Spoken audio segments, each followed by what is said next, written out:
Assalamualaikum warahmatullahi wabarakatuh. Perkenalkan, nama saya Ananda Hidulisa Pratiwi dari kelas C1 Akuntansi dengan NPM 102210016. Di video kali ini saya akan memaparkan materi mengenai Ma'rifatul Quran, yang dimana ini merupakan tugas evaluasi tengah semester mata kuliah Pendidikan Agama Islam. Al-Quran secara umum dapat diartikan sebagai kitab suci utama dalam agama Islam yang diturunkan oleh Allah Subhanahu wa Ta'ala kepada Nabi Muhammad SAW, yang terbagi ke dalam beberapa surat, dan di setiap surat itu terbagi dalam beberapa ayat. Adapun beberapa unsur dalam Al-Quran, yang pertama yaitu kalamullah atau ucapan Allah, dan yang kedua yaitu mukjizat. Al-Quran merupakan mukjizat yang paling besar, yang tidak ada duanya, yang lebih unggul daripada Al-Quran, yang dimana ini diterima oleh Nabi Muhammad SAW. Dan yang ketiga, diturunkan ke dalam hati Nabi Muhammad SAW. Artinya Al-Quran bukan hanya sekedar dibaca dengan lisan, namun Al-Quran juga harus bisa memberi manfaat. Yang keempat, diriwayatkan secara mutawir, artinya Al-Quran diturunkan secara berangsur-angsur dengan tempo 22 tahun, 2 bulan, dan 22 hari. Dan yang kelima, membacanya adalah ibadah. Setiap kita membaca satu ayat Al-Quran, itu memiliki nilai ibadah yang sangat besar. Selanjutnya ada nama-nama Al-Quran. Yang pertama yaitu Alkitab atau buku. Nama Al-Quran yang pertama yaitu Alkitab karena di dalamnya terkumpul atau terhimpun berbagai ilmu pengetahuan, kisah-kisah terdahulu, dan akbar. Yang kedua ada Al-Huda atau petunjuk. Dinamakan dengan Al-Huda karena di dalam Al-Quran terdapat petunjuk-petunjuk yang menuntun umat manusia ke jalan yang benar. Dan yang ketiga ada Ar-Rahmah atau rahmat. Al-Quran dikenal dengan nama Ar-Rahmah karena Al-Quran merupakan rahmat terbesar dari Allah Subhanahu wa Ta'ala yang diberikan kepada umat Islam. Yang keempat ada An-Nur atau cahaya. Kata An-Nur dalam Al-Quran memiliki beberapa makna, di antaranya agama Islam, iman pemberi petunjuk, Nabi Muhammad, cahaya siang, cahaya bulan, cahaya yang menyertai kaum muslimin ketika menyeberangi Sirat, penjelasan tentang halal dan haram, Injil dan Al-Quran. Yang kelima ada Ar-Ruh. Kata ruh dalam Al-Quran itu bermakna Al-Quran karena dengannya seseorang akan benar-benar hidup.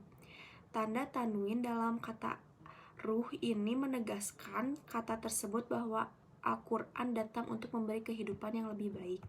Yang keenam yaitu Asy-Syifa atau obat.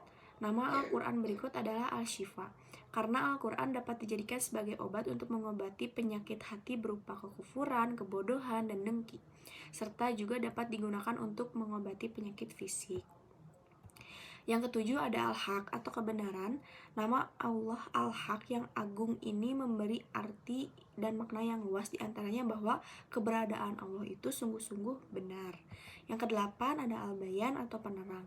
Al-Quran ini adalah penerang bagi seluruh umat manusia dan petunjuk serta pelajaran bagi orang yang bertakwa. Yang kesembilan ada Al-Mau'idah atau pelajaran. Dinamakan dengan Al-Mau'idah karena di dalam Al-Quran terdapat banyak pelajaran dan nasihat yang harus diikuti oleh umat Islam. Selanjutnya ada Al-Bushra atau berita gembira, dan yang ke-11 ada Al-Zikir atau pemberi peringatan. Nama Al-Quran dengan sebutan Al-Zikir dikarenakan Al-Quran terdapat berbagai nasihat dan cerita akan umat-umat terdahulu. Selanjutnya fungsi Al-Quran. Yang pertama kitab, berita, dan kabar. Seperti yang sudah dijelaskan tadi, di dalam Al-Quran terdapat kabar tentang masa depan, bagaimana di yaumul akhir, dan cerita-cerita tentang masa lampau. Yang kedua kitab hukum dan aturan.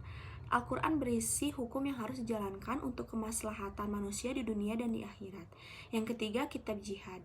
Al-Quran menekankan persoalan penting, salah satunya soal jihad, menyuruh umat muslim untuk berjihad, dan kemuliaan mujahidin, serta batas-batas jihad.